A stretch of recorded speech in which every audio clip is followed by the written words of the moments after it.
Hello everyone. So this is the next part of chapter sexual reproduction in flowering plants. Okay. Let us discuss about embryo. Embryo develop at the micropylar end of the embryo sac where the zygote is situated. Okay. इसमें ये बता रहे हैं कि जो embryo है वो micropylar and पे डेवलप होता है एम्ब्रियो सैक के, जहाँ पे जाइगोट सिचुएटेड होता है. Most zygote divide only after certain amount of endosperm is formed. ज़्यादातर zygote जो है वो तभी डिवाइड करेगा अगर वहाँ पर एंडोस्पर्म का अमाउंट प्रेजेंट होगा. Okay, so this is an adaptation to provide assured nutrition to the developing embryo. अब आपको पता है कि जहाँ पे एंडोस्पर्म होगा, एंडोस्पर्म का फंक्शन क्या है, वो न्यूट्रिशन प्रोवाइड करता है टू द डेवलपिंग एम्ब्रियो. दो the seeds differ greatly, the early stages or embryo development are similar in both cotyledons and dicotyledons. अब ये बोल रही हैं कि सीड जो है वो एक दूसरे से डिफर करते हैं, लेकिन जो अर्ली स्टेजेस होती हैं एम्ब्रियो डेवलपमेंट की, जो स्टेजेस होती हैं एम्ब्रियो डेवलपमेंट की, उसको बोला जाता है दैट इज़ एम्ब्रियोजेनी. वो मोनोकॉटिलेडन और डाइकॉटिलेडन के केस में सेम होती है.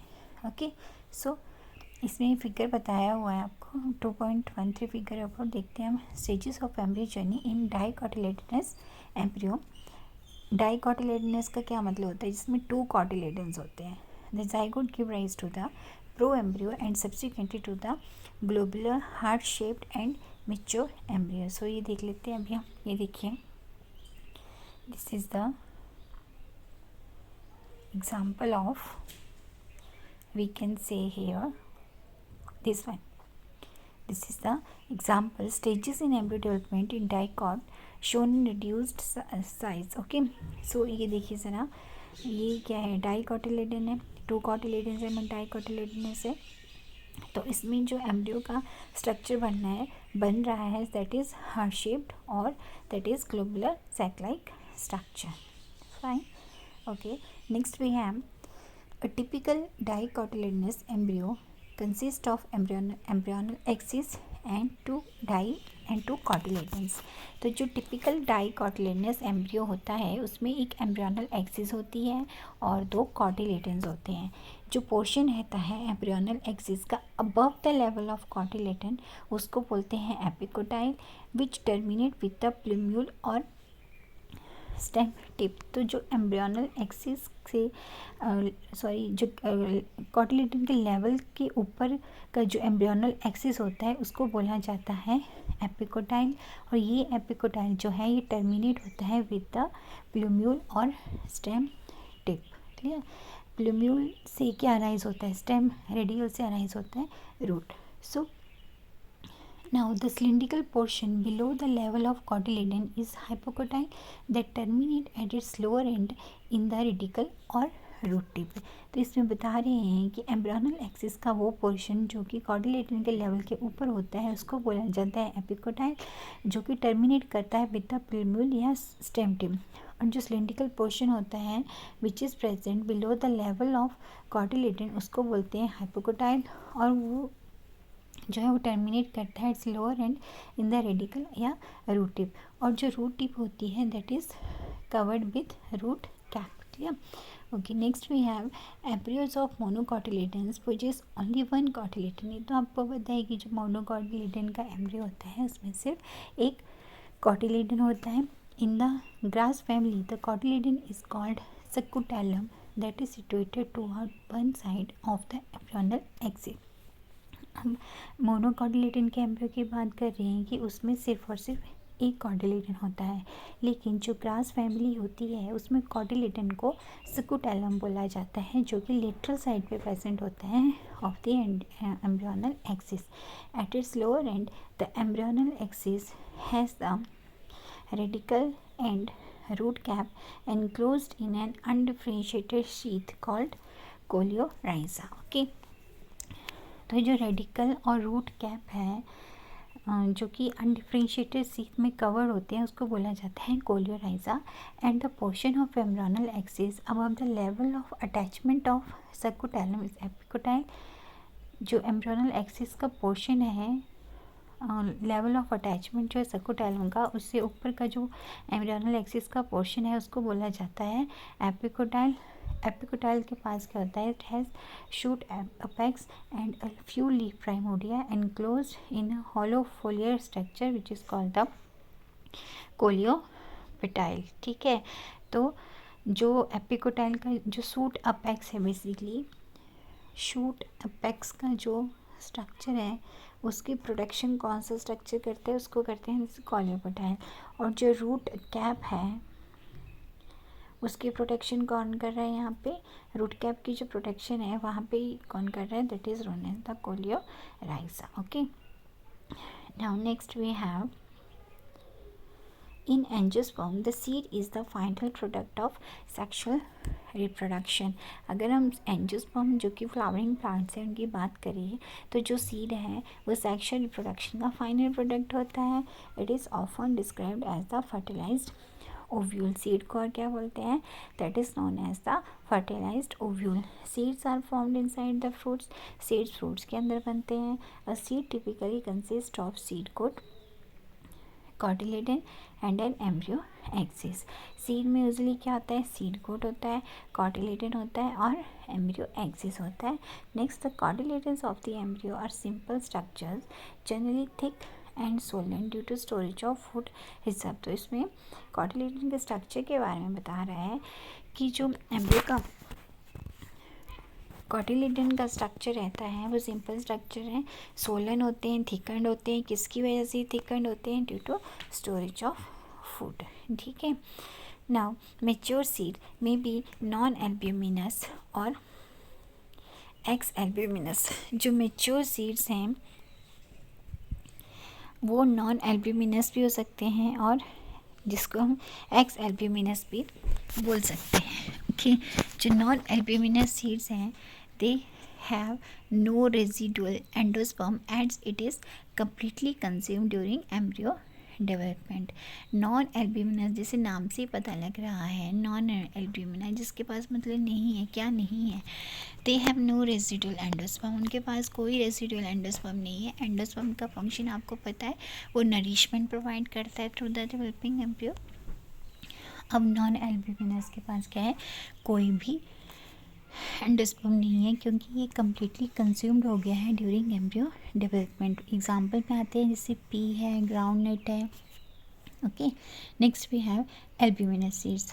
जो एल्ब्यूमिनस सीड्स हैं they retain a part of endosperm as it is not completely used up during embryo development. Clear, albuminous seeds के बारे में ये बता रहे हैं कि एल्ब्यूमिनस सीड्स जो है they retain a part of endosperm. उनके पास एंडोस्पर्म का पार्ट होता है क्योंकि ये एम्ब्रियो डेवलपमेंट में यूज़ कम्प्लीटली यूज्ड अप नहीं हुआ होता है। एग्जाम्पल में आते हैं जैसे wheat, maize, barley and castor. Okay, next we have occasionally in some seeds such as black pepper and wheat remnants of nucellus are also persistent. This residual persistent nucellus is the perisperm. So this is again important. Non albuminous seeds के बारे में आपको बताया। Non albuminous seeds के example हैं जैसे P है, groundnut है, वो नॉन एल्ब्यूमिनस या एक्स एल्ब्यूमिनस का एग्जांपल है। मतलब इसमें एंडोस्पर्म, कोई रेजिडुअल एंडोस्पर्म नहीं होता है। लेकिन एल्ब्यूमिनस सीड्स के एग्जांपल हैं आपके पास जैसे वीट है, मेज़ है, बार्ले है, कास्टर है, कैस्टर है। तो ये सारे एल्ब्यूमिनस सीड्स के एग्जांपल हैं क्योंकि इनमें जो एंडोस्पर्म है वो कम्प्लीटली यूज्ड अप नहीं हुआ होता है। लेकिन कुछ सीड्स ऐसे होते हैं जैसे ब्लैक पेपर के बारे में ये यहाँ पे बता रहे हैं, ब्लैक पेपर है, व्हीट है, तो उनमें न्यूसेलस के रेमनेट्स जो है वो देखने को मिलते हैं। तो ये जो रेसिडुअल परसिस्टेंट न्यूसेलस है उसको बोला जाता है that is perisperm. Okay, next we have integuments of ovules harden as tough protective seed coats. जो ओव्यूल के इंटेग्यूमेंट हैं वो और ज़्यादा हार्ड हो जाते हैं और वो क्या प्रोवाइड करवाते हैं ओव्यूल को, tough protective seed coat. Okay, so the micropyle remains as a small polar pore in the seed coat. तो जो माइक्रोपाइल है that remain as a small pore, देखा होगा आपने सीड में इस से जैसे सीड है तो यहाँ से छोटा सा पोर यहाँ पे प्रेजेंट होता है, तो उसको बोलते हैं that is micropyle. So micropyle जो है that remain as a small pore in the seed coat. Next we have this facilitate entry of oxygen and water into the seed during germination. इस छोटे पोर की क्या फंक्शनैलिटी है कि ये oxygen और वाटर की एंट्री करवाता है सीड में जब जर्मिनेशन होती है. Next we have as the seed matures its water content is reduced and seeds become relatively dry. जैसे ही सीड मेच्योर होगा इसका वाटर कंटेंट जो है वो कम हो जाता है और सीड जो है वो ड्राई हो जाता है. कितना % ड्राई हो जाता है? That is approximately 10 to 15% moisture by mass. Next we have the general metabolic activity of the embryo slows down. जो जनरल मेटाबॉलिक एक्टिविटी होती है एम्ब्रियो की वो कम हो जाती है. मेटाबॉलिक एक्टिविटी से आप क्या समझ रहे हैं? मेटाबॉलिज्म का मतलब है सम ऑफ कैटाबॉलिज्म एंड एनाबॉलिज्म. तो जो एनाबॉलिज्म है उसमें क्या होता है? सिंथेटिक एक्टिविटीज़ होती हैं और जो कैटाबॉलिज्म है उसमें ब्रेक डाउन एक्टिविटीज़ होती हैं. Next we have the embryo में enter a state of inactivity which is called dormancy. इसमें बता रहे हैं कि जो एम्ब्रियो है that may enter a state of inactivity. जो इनएक्टिविटी की स्टेट है उसको बोलते हैं डॉर्मेंसी. और ये favourable conditions are available, that is favourable conditions में आते हैं adequate moisture, oxygen, suitable temperature, तो वो जर्मिनेट कर जाएंगे. डॉर्मेंसी का मतलब है कि जब उनको अनफेवरेबल कंडीशंस आती हैं तो वो इनएक्टिव रहते हैं, लेकिन जैसे ही उनको फेवरेबल कंडीशंस आएंगी तो वो एक्टिव हो जाएंगे. एंड फेवरेबल कंडीशंस में आते हैं like moisture, oxygen and suitable temperature, तो फिर उसके बाद वो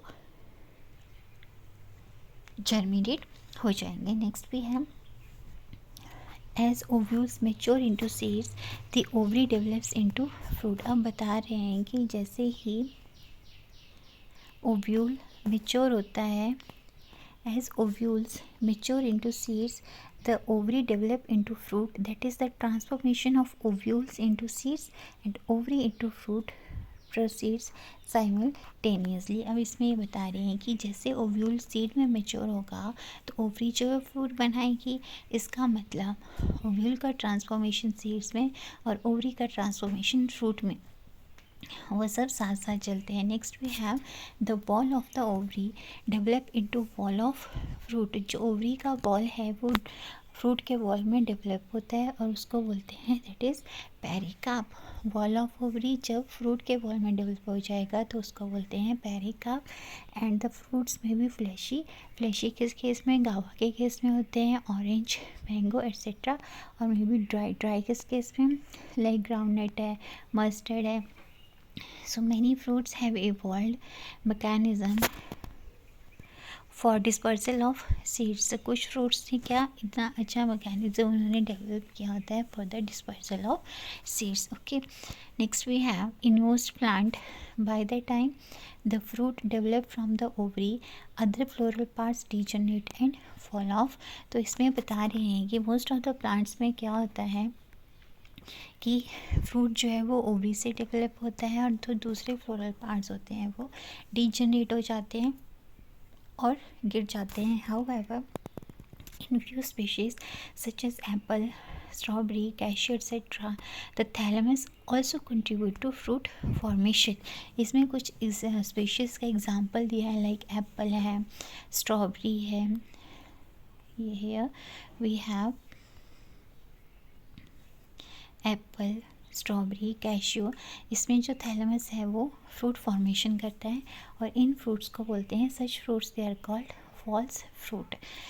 एप्पल, स्ट्रॉबेरी, कैश्यू के केस में जब थैलेमस जो फ्रूट फॉर्मेशन करेगा तो उन फ्रूट्स को बोला जाता है they are known as the false fruits. Okay, so most fruits however develop only from the ovary and are called true fruits.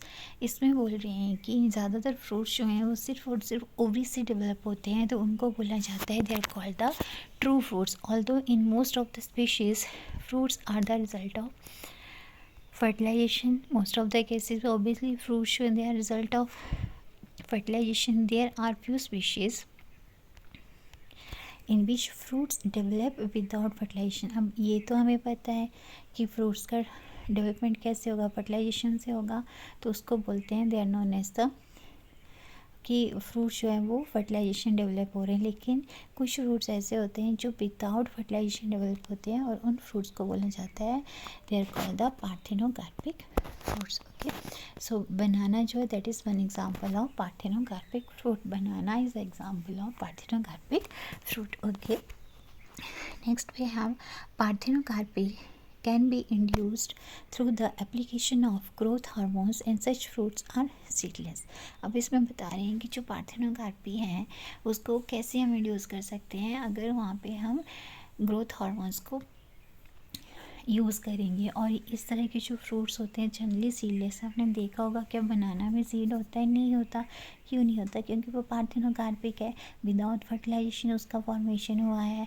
और जो विदाउट फर्टिलाइजेशन और पार्थेनोकार्पिक फ्रूट्स होते हैं they are generally seedless. Fine. Next we have seeds offer several advantages to angiosperm. जो seeds हैं वो एक advantages का काम करते हैं एंजियोस्पर्म के लिए. Firstly since reproductive processes such as pollination and fertilisation are independent of water, seed formation is more dependable. ठीक है, अब ये बता रहे हैं कि जो रिप्रोडक्टिव प्रोसेसेस हैं जैसे पॉलिनेशन करवाना है, फर्टिलाइजेशन करवाना है, they are independent of water, seed formation is more dependable. Also seeds have better adaptive strategies for dispersal to new habitat. अब pollination कैसे होगा, किस तरह से होगा पॉलिनेशन? पॉलिनेटिंग एजेंट आएगा तभी तो पॉलिनेशन होगा ना. बट इसमें ये बता रहा है कि अगर जो सीड्स हैं उनके पास ज़्यादा अडेप्टिव स्ट्रैटेजीज होती हैं कि वो न्यू हैबिटेट में खुद को सर्वाइव कर सकें and they help the species to colonize in other areas. Next we have, as they have sufficient food reserve, young seedlings are nourished until they are capable of photosynthesis on their own. अब इसमें बता रहे हैं कि जो seeds हैं उनमें इतना ज़्यादा फूड रिज़र्व होता है और वी कैन से कि उनके पास सफिशेंट फूड रिज़र्व होता है, जिसकी वजह से जो यंग सीडलिंग्स हैं वो तब तक नरिश होती रहती हैं जब तक वो फोटोसिंथेसिस जो है वो अपने आप ना कर सकें. द हार्ड सीड कोट जो है that provide protection to the young embryo. जो हार्ड सीड कोट रहता है सीड का वो एम्ब्रियो को प्रोटेक्शन प्रोवाइड करता है. Being product of sexual production they generate new genetic combinations leading to variations. Next बता रहे हैं कि सेक्सुअल प्रोडक्शन के प्रोडक्ट की वजह से ये जो है वो नए जेनेटिक कॉम्बिनेशन जो है वो बना पाते हैं, उसकी वजह से ये वेरिएशन जो है वो शो करते हैं. ओके, नेक्स्ट है seed is the basis of our agriculture. Dehydration and dormancy of mature seed are crucial for storage of seeds which can be used as food throughout the year and also to raise crop in the next season. Dehydration अगर हो गया या dormancy जो है मतलब dehydration and dormancy जो है mature seed का वो क्रूशियल है, वो चाहिए ही चाहिए. डिहाइड्रेटेड फॉर्म होनी चाहिए, डॉर्मेंसी होनी चाहिए, उसी की वजह से उसको पूरा साल जो है वो फूड की तरह यूज़ कर सकते हैं. और अगर नेक्स्ट सीज़न में क्रॉप उगानी है तो उन सीड्स का यूज़ कर सकते हैं. नेक्स्ट एक इमेजिनेशन बता रहे हैं that can you imagine agriculture in the absence of seeds or in the presence of seeds which germinate straight away soon after formation and cannot be stored. तो इसमें एक इमेजिनेशन बताइए कि किस तरह से विदाउट सीड्स जो है वो एग्रीकल्चर पॉसिबल नहीं है. Okay, next we have how long do the seeds remain alive after they are dispersed. This period again varies greatly. In a few species, the seeds lose viability within few months. Okay, तो इसमें seed की viability के बारे में बता रहे हैं कि सीड्स जो हैं वो कितने टाइम तक ज़िंदा रहते हैं जब वो डिस्पर्स्ड हो गए. ये पीरियड भी वेरी करता है. कुछ स्पीशीज़ में क्या होता है सीड जो है वो अपनी viability within few months जो है वो उसको लूज़ कर देते हैं. Next we have seeds of large number of species live for several years. इसमें कुछ स्पीशीज़ के सीड्स का एग्जांपल दे रहा है कि वो सीड्स काफ़ी लंबे सालों तक रहते हैं. Some seeds can remain alive for 100 of year. कुछ सीड जो हैं वो सालों तक जीवित रहते हैं, 100 सालों तक जीवित रहते हैं। There are several record of very old yet viable seeds. इसमें ये भी बता रहे हैं कि कुछ ऐसे भी सीड्स अवेलेबल हैं जिनका बहुत पुराने हैं बट स्टिल उनमें वायबिलिटी है। द ओल्डेस्ट जो इस तरह का सीड है that is that of lupine, that is lupinus arcticus excavated from arctic tundra से। ओल्डेस्ट यहाँ पे जो सीड की बात हो रही है that is of lupinus erectus arcticus, जो कि आर्कटिक टुंड्रा से लिया गया है। The seed germinated and flowered after an estimated record of 10,000 years of dormancy. Oh my God, you can see this कि ल्यूपिनस एरेक्टिकस जो है, जो आर्कटिक टुंड्रा से मिला, आर्कटिक टुंड्रा में जो होते हैं, ये सीड जो है जर्मिनेट और फ्लावर्ड किया है आफ्टर, मतलब 10,000 ईयर की डोर्मेंसी के बाद ये सीड जो है वो जर्मिनेट होता है। Okay, a recent record of 2000 years old viable series of date palm, ठीक है, that is Phoenix dactylifera, Phoenix dactylifera। Fine, recent record यहाँ पे 10,000 ईयर का तो ल्यूपिनस एरेक्टिकस बता दिया आपको।